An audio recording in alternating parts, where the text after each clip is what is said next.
Здравствуйте! В эфире «Настоящее время». В Вашингтонской студии Александр Панов. Смотрите в сегодняшней программе. Украина и самопровозглашенные республики обмениваются пленными, но их количество не оглашается.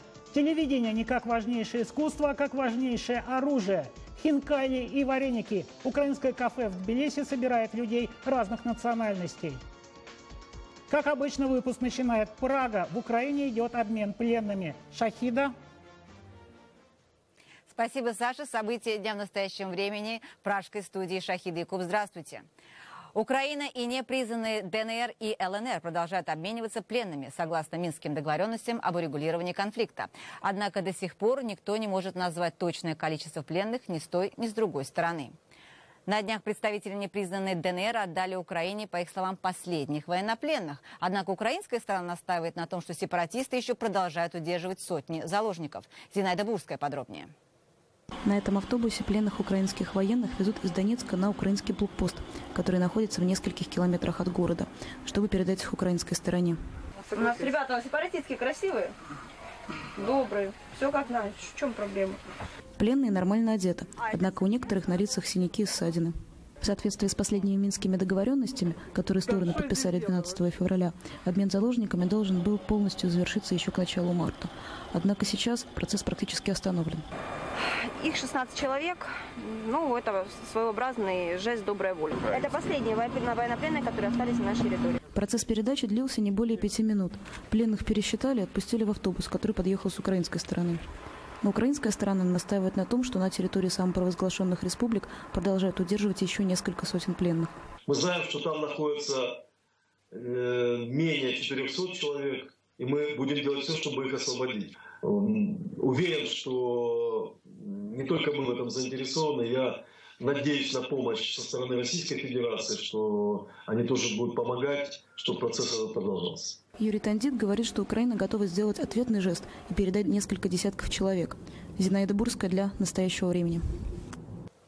Молдавские фермеры буквально выжаты российским фруктовым эмбарго, сообщает агентство «Франс Пресс». Вот уже год фрукты гниют на земле, так как крестьянам негде их хранить. Подробности репортажа наших коллег. Молдавский фермер Константин Фуркулица всерьез обеспокоен. Раньше яблоки, которые он выращивал, экспортировались в Россию. Однако в июле прошлого года Москва ввела эмбарго на ввоз фруктов из Молдовы, предположительно из-за проевропейского курса республики. Вдруг мы оказались в ситуации, когда урожай в полях есть, но весь он под эмбарго. Нам нужно было найти новые рынки, новые связи. На это понадобилось много времени и очень повлияло на цены. В прошлом году доходы Константина едва покрыли расходы. В целом же запрет, введенный Москвой, обошелся Молдове примерно в 145 миллионов долларов. Это огромная сумма для одной из беднейших стран Европы, которая рассчитывает в основном на доходы от сельского хозяйства. Ситуация ухудшилась после того, как молдавский лей упал на 30%. Фермеры вышли на улицы, требуя повышения субсидий. Производители яблок в замешательстве. Они не знают, что делать. На европейский рынок сложно попасть. Вдобавок, большинство сортов яблок выращивали специально для российского рынка. В Европе их совсем не знают. Молдова подписала с Европейским Союзом договор о свободной торговле, который вступил в силу в сентябре прошлого года. Теоретически это должно было открыть для республики новые рынки. Однако процесс этот не быстрый. Из 400 тысяч тонн произведенных в Молдове яблок только 1% экспортируется в ЕС, точнее в соседнюю Румынию. Власти Молдовы считают, что соглашение с ЕС поможет им перестать зависеть от нестабильного российского рынка. В среднесрочной и долгосрочной перспективе соглашение положительно скажется на сельском хозяйстве и экономике страны. А мы тем временем научимся больше вкладывать в повышение качества нашей продукции. Евросоюз должен выделить Молдове около 64 миллионов евро для развития сельского хозяйства. И фермеры надеются, что экономика будет расти вместе с яблоками. Екатерина Кочкина, «Настоящее время».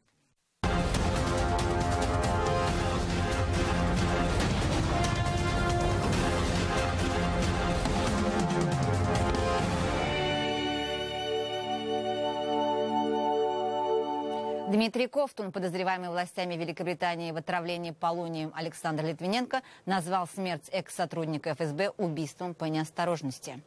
На пресс-конференции в Москве он заявил о готовности принять участие в очередном слушании этого дела в Лондоне, но только по видеосвязи, рассказывает Екатерина Бычнева.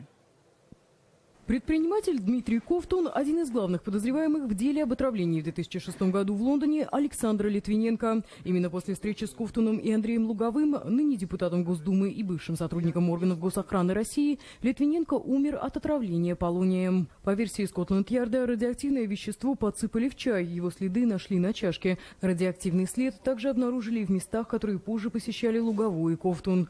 В среду предприниматель заявил, что Литвиненко к моменту встречи уже был отравлен.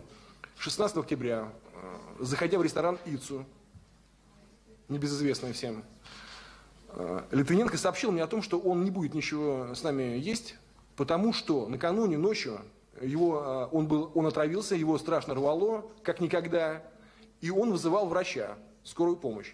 Ранее британская страна обвиняла в убийстве Литвиненко российские спецслужбы и требовала экстрадиции Ковтуна и Лугового. Кремль отрицает причастность к громкому отравлению и отказывается выдавать подозреваемых. Сами они заявляют о своей невиновности. По словам Ковтуна, Литвиненко мог контактировать с полонием, сам того не зная. Поэтому версия самоубийства по неосторожности, так скажем, да, она имеет место быть, конечно. Ранее Ковтун выразил готовность дать показания по видеосвязи на очередном слушании дела в Высоком суде Лондона. В эфире передача «Настоящее время» и тему Украины и России продолжит Александр. Спасибо, Шахида. Цитата. «Ситуация в Украине – это не кризис, а полномасштабная война, которую кремлевский режим развязал против Киева и против Запада. Но Запад этого еще не понял». Об этом заявил в Атлантическом совете США известный экономист и политолог Андрей Илларионов. Бывший советник Путина представил свое исследование, из которого следует, что аннексия Крыма – это результат планомерных многолетних личных усилий российского президента. Продолжение темы в материале Вадима Оленичева.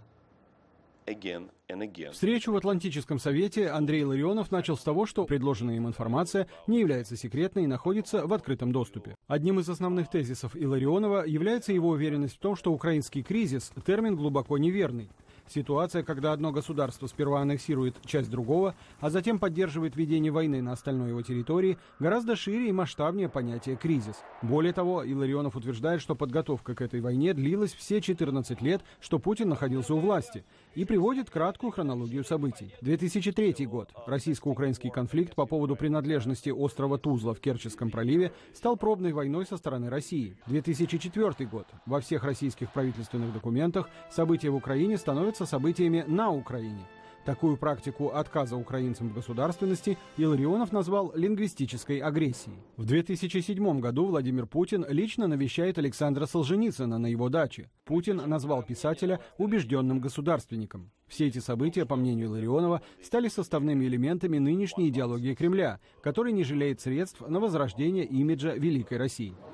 Что касается того, какая ипостась президента Путина в нем доминирует, идеолог или прагматик, Андрей Илларионов утверждает, что идеологический фактор, конечно же, является ведущим. Иначе Кремль, говорит он, не пошел бы на такие непомерные расходы в конфликте с Украиной.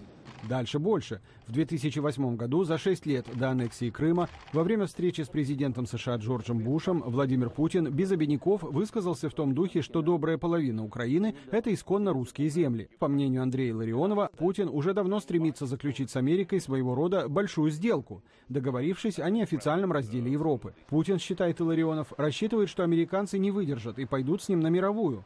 Более того, в 2014 году Путин намеревался склонить к этой большой сделке Барака Обаму, но их встреча не состоялась по другим причинам. И даже те несчастные люди, которые на недавней демонстрации в Москве по поводу «Крым наш» несли эти плакаты, с портретами Большой Тройки Рузвельт, Черчилль и Сталин и с подписью «Обама, они были умнее», постоянно намекая на то, что, собственно говоря, повтор большой сделки между великими Соединенными Штатами, великим лидером Великих Соединенных Штатов, великим лидером Великой России, не только может, но и должен состояться. В этом заключается месседж Владимира Путина. Вот почему особенно важно, считает российский аналитик, чтобы в Вашингтоне поняли, война против Украины – это еще и часть новой холодной войны, которую Кремль ведет против Запада. Пока Соединенные Штаты демонстрируют недостаточно сильное желание возглавить противостояние Украины и Запада с Россией. Но Андрей Илларионов убежден, чем дольше Америка будет выжидать, тем дороже и обойдется ликвидация последствий этого выжидания. Вадим Оленичев, Андрей Дегтярев. Настоящее время. Вашингтон. А пока большой сделки России с Америкой о разделе сфер влияния нет и не предвидится, более 80% россиян негативно относятся к США. За прошедший год эта цифра выросла более чем в 2 раза. Данные Левада-центра. Телесигналы на местах схватывают начальники. Во многом благодаря работе федеральных телеканалов уровень антиамериканизма достиг невероятных пределов. Под Новый год Барак Обама и Джен Псаки стали отрицательными персонажами на детских представлениях, а недавно президента США изобразили в виде немытого трубочиста. Ануш Аветисян о том, как телевидение стало важнейшим инструментом решения политических задач внутри России и за ее пределами. Если этого не показали по телевизору, значит, этого не существует. Эта фраза, по мнению Питера Померанцева, лучшим образом характеризует информационную политику Владимира Путина. 15 лет назад, когда Путин пришел к власти, первым делом он взял под контроль телевидение. Ныне Первый канал, Россия и НТВ используются в качестве инструментов для решения политических задач Кремля. Это особое внимание Путина к телевидению Джилл Догарти объяснила его стремлением укрепить свой имидж среди россиян и сформировать имидж управляемой им страны за рубежом. Стремление этого сделать, иногда мне кажется, что Россия критикует другие страны вместо того, чтобы определить самого себя. Понимаете? И вот получается очень много критики сейчас, направленная на Соединенные Штаты. По словам экспертов, кремлевская пропаганда неустанно убеждает россиян в том, что Майдан – это неонацистский переворот. Для 90% жителей России главным источником информации остаются официальные, контролируемые государством телеканалы. Именно в этом американские эксперты видят причину растущего антиамериканизма, охватившего даже те слои населения, которые ранее с симпатией относились к США. Профессор Джорджтаунского университета Анджела Стенд уже 11 лет принимает участие в заседаниях Международного дискуссионного клуба «Валдай». Как она вспоминает, на последнем заседании в октябре 2014 года речь Путина была наиболее антиамериканской за всю историю существования клуба. Путин фактически говорил, что Запад ответственен за все зло в мире, начиная от исламского государства и заканчивая тем, что россияне не могут покупать деликатесы в супермаркетах. Российские СМИ выдвигают конспирологические версии о том, что и в убийстве Бориса Немцова виноваты США. Такого уровня антиамериканизма я не припоминаю со времен Сталина. По словам Фионы Хилл, подобная пропаганда и антиамериканская риторика помогают Путину сохранять высокие рейтинги внутри страны. За рубежом, в свою очередь, говорит Хилл, российский президент превратил информацию в силовой инструмент. Телеканал Russia Today, который позже был переименован в RT, во время войн России с Грузией и Украиной стал главной платформой Кремля в информационной войне. Если бы телеканал показывал русскую культуру и тем самым создавал бы положительный образ России за рубежом, тогда это можно было бы назвать мягкой силой. Однако он выпускает в эфир информацию, строго контролируемую Кремлем. Канал не жалеет ресурсов на критику внутренней и внешней политики США и ее союзников. Это четко говорит о целях RT. Сегодня в России практически не осталось независимого телевидения, а рейтинги пропагандистских программ федеральных каналов продолжают расти. Ануша Аветисян, Андрей Дегтярев. Настоящее время. Вашингтон. В Вашингтоне минувшим днем внезапно оказались обесточены несколько правительственных зданий. Примерно половина ежедневного брифинга в Государственном департаменте прошла при свете мобильных телефонов и фонариков. Мари Хар в темноте продолжила отвечать на вопросы. Было прервано выступление известной ведущей Опры Уинфри, которая выступала на церемонии почтовой службы США. Перебои с электричеством возникли также на некоторых станциях метро. В Смитсоновском институте заявили об эвакуации 4 музеев. Правительственные здания и метрополитен перешли на запасные генераторы. Затем электричество было восстановлено. Как сообщил пресс-секретарь Белого дома, на работе президента инцидент никак не сказался. Отключение произошло из-за взрыва на электростанции Чарльз-Каунти в южной части штата Мэриленд. Версия теракта не рассматривается. Телекомпания CNN немедленно вспомнила о прошлогоднем взломе сетей Белого дома российскими хакерами. Президентский советник Бен Роудс, комментируя эти сообщения СМИ, подтвердил, что российские хакеры получили доступ к секретной информации Белого дома, такой как график частных мероприятий президента Барака Обамы. Но это было в прошлом, подчеркнул он, отметив, что уязвимость существует всегда. Мы передаем слово Праге. И есть ли в Армении оппозиция? Шахида? Да, она есть, причем весьма организованная и активная. Гонения на нее усиливаются. Последнее развитие: 5 активистов оппозиционного движения «Учредительный парламент» были арестованы. В их домах прошли обыски. Движение призывает начать революцию и свергнуть нынешнюю власть 24 апреля в столетнюю годовщину массового убийства армян в Турции. Подробности репортажа моих коллег. В Ереване арестованы 5 политических активистов. Все они члены оппозиционного учредительного парламента. Вместе с арестами прошли и обыски в домах и офисах. По версии властей, они готовили массовые беспорядки. Обыскали дом. Оружия, естественно, в нашем доме нет. Нашли нож, военные вещи Жерайра. Нашли его рюкзак тех лет, флягу и небольшой ножик, который ему подарили. Увезли. Была дубинка, ее тоже увезли. Арестованные лидеры учредительного парламента призвали своих сторонников выйти на улицы во время мероприятий, посвященных столетию массового убийства армян в Османской империи. Активисты не скрывали, что целью бессрочных акций должна стать мирная смена режима. Мы четко осознаем, что власть ищет мишени. Если им кажется, что арест сегодняшних мишеней Жирайра Сефиляна, Гарегина Чукасяна или Варужана может погубить наше движение, им следует понять, что всенародное движение обычно не зависит от одного лидера. В частности, в нашем случае мы выбрали такую структуру, по которой подобные события не могут погубить движение, подчеркнула Копьян. Депутат от республиканской партии Гамлет Арутюнян видит проявление анархизма в действиях Жирайра Сефиляна. Арутюнян не скрывает, власти не могут терпеть такое. Власть не так слаба, чтобы позволить той или иной группировке проводить незаконную антигосударственную деятельность, добавил Арутюнян. Политолог, директор Института Кавказа Александр Искандарян сказал, что действия армянских властей ожидаемы. Призывы довольно жесткого свойства к свержению власти они были. Другое дело, что они довольно давно звучат из уст членов учредительного парламента. То есть если власти будут ощущать, что все равно те, кто остались на свободе, они будут хотеть и будут способны, эти беспорядки устроить, то могут быть еще аресты. Несмотря на аресты лидеров и открытое уголовное дело, движение «Учредительный парламент» по-прежнему планирует проведение мирных акций в Армении, начиная с 24 апреля. Александр Костикин, Ованес Мовсисян. Настоящее время. Пока в Армении призывают к революции, в Кыргызстане отмечают ее 5-ю годовщину. В эти дни, в 2010 году, тысячи людей вышли на улицы с требованием отставки действующего президента Курманбека Бакиева.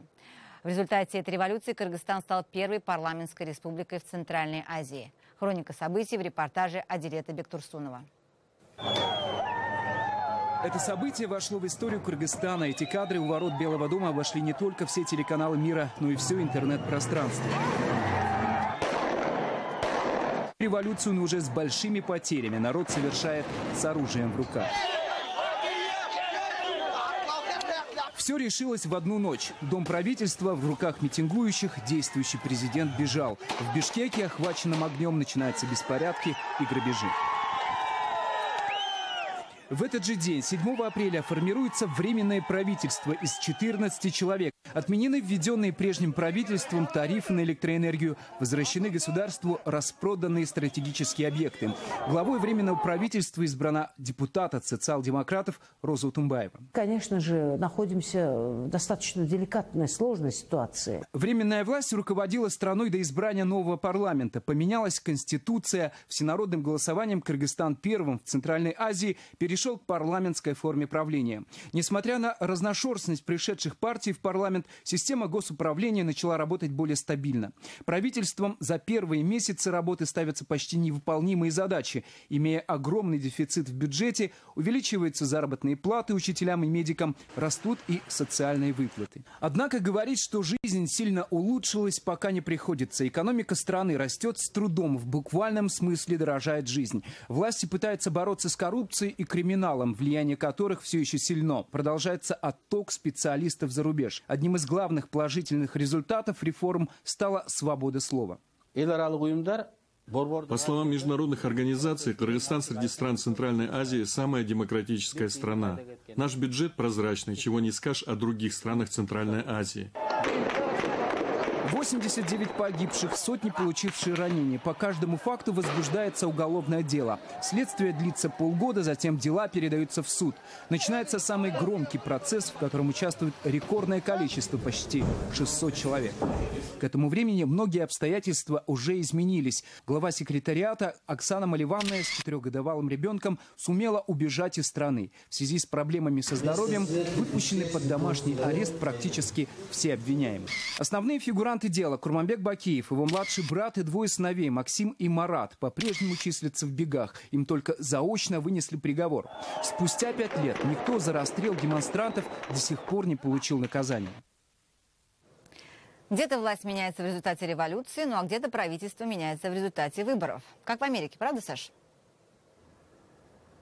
Спасибо, Шахида. Сокрушим Вашингтонскую машину, воплотим американскую мечту. Под такими лозунгами на президентские выборы идет Рэнд Пол, сенатор-республиканец, любимец движения чаепития. На митинге в Луисвилле, штате Кентукки, Рэнд Пол, можно сказать, потомственный политик, заявил о выдвижении своей кандидатуры на пост президента. Его отец Рон Пол трижды ранее безуспешно участвовал в президентских гонках. В нашей студии обозреватель «Голос Америки» Александр Григорьев. Александр, чем интересен Рэнд Пол и станет ли он той третьей силой, о которой здесь всегда говорят по мере приближения к президентским выборам? Но в итоге все заканчивается банальной схваткой демократов и республиканцев. Я не думаю, что Рэнд Пол станет третьей силой по многим причинам, одна из которых, в принципе, известность и отсутствие новизны в его лозунгах. Дело в том, что крыло республиканской партии, так называемое движение чаепития, иногда оно ассоциируется с либертарианцами, либертарианской партией отдельной, выступает за сокращение госрасходов, сокращение вмешательства государства в дела граждан, кардинальную реформу внешней оборонной политики, экономию денег по всем направлениям для того, чтобы деньги оставались в кармане налогоплательщиков. В принципе, это старые лозунги республиканской партии, только доведенные уже до логического конца и, можно сказать, иногда абсурда. Он интересен тем, что он врач по профессии и занялся политикой относительно недавно. Вот врачей, бывших в Белом доме, давно не было. Если это произойдет, это станет сенсацией. Но что интересно здесь, что Рэнд Пол действительно из политической семьи, но он имеет относительно небольшой политический опыт.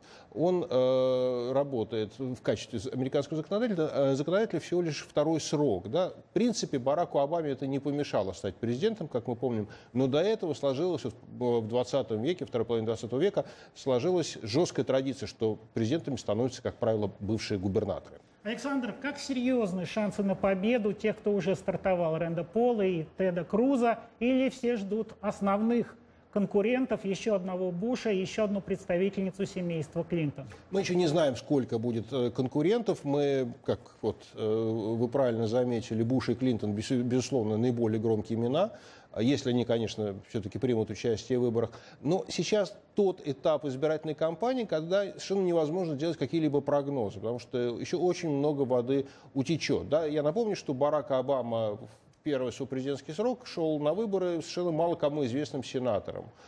Тем не менее, он выиграл. Он выиграл у той же Клинтон, он выиграл у тяжеловесов, которые уже много лет в политике наели, что говорится, железной зубы. Поэтому подождем. Спасибо, ждем.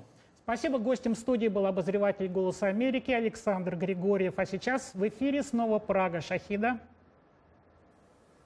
Небольшое, но уютное украинское кафе в Тбилиси стало уголком Украины в Грузии. Здесь не только национальную еду дают, но и поют песни, устраивают выставки и проводят занятия для детей. Зураб Двали пообщался с хозяйками и посетителями этого заведения. Тбилиси, как известно, интернациональный город. Здесь проживает более 80 национальностей. И каждый народ привнес в колорит Тбилиси свои краски. Но в последнее время наиболее популярны здесь желто-синие цвета.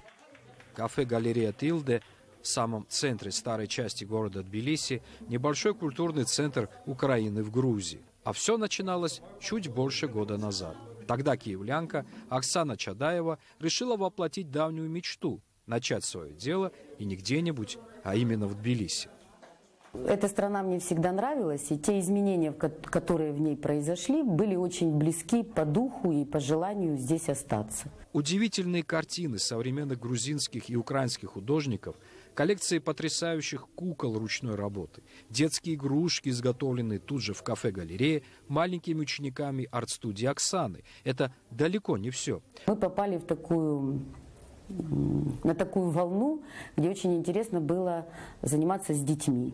Но и это далеко не все. В Тилде уже создан и свой театр, причем опять же под управлением Оксаны. А труппа – полный интернационал. Украинки, армянки, азербайджанки, русские, грузинки. В общем, все очень по-тбилисски, ярко и многоцветно.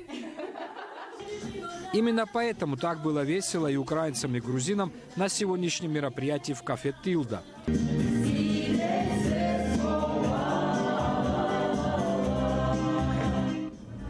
И до поздней ночи сегодня буду относиться из окон кафе-галереи «Тильда» красивые украинские песни. И этим в Тбилиси уже никого не удивишь. Зураб Дуали, Гога Чкония и Давид Симонишвили специально для программы «Настоящее время». Передаю слово Александру, у которого тема автоиндустрии. Еще один интернационал автомобильный. Каждый год в Нью-Йорке собираются производители автомобилей со всего мира. Говорят так: скажи мне, какая у тебя машина, и я скажу, кто ты. В кабины новых автомобилей заглянула наш нью-йоркский корреспондент Виктория Купчинецкая. Главные новости на Нью-Йоркском автосалоне 2015 связаны с внедрением высоких технологий. Что если наши машины будут видеть в темноте при помощи собственных фар? Что если сама машина будет помогать вам парковаться на узкой парковке? А что если вам никогда больше не нужно будет запоминать, где именно вы запарковались? Приложения в Линкольне позволят находить машину на заполненной парковке и заводить ее, а также регулировать температуру в салоне дистанционно. Новая Toyota Mirai пойдет или поедет еще дальше, чтобы водитель никогда не расставался со своим смартфоном. В этой машине установлена беспроводная зарядка Qi, которая позволяет заряжать мобильный телефон, не подключая его к сети, прямо в машине. Вы его просто устанавливаете на специальную площадку для зарядки. Но самые современные автотехнологии 2015 года направлены на повышение безопасности на дорогах. Мы разработали систему, которая помогает распознавать пешеходов. Если пешеход выходит на тротуар прямо перед машиной, машина его видит. Машина сама остановится.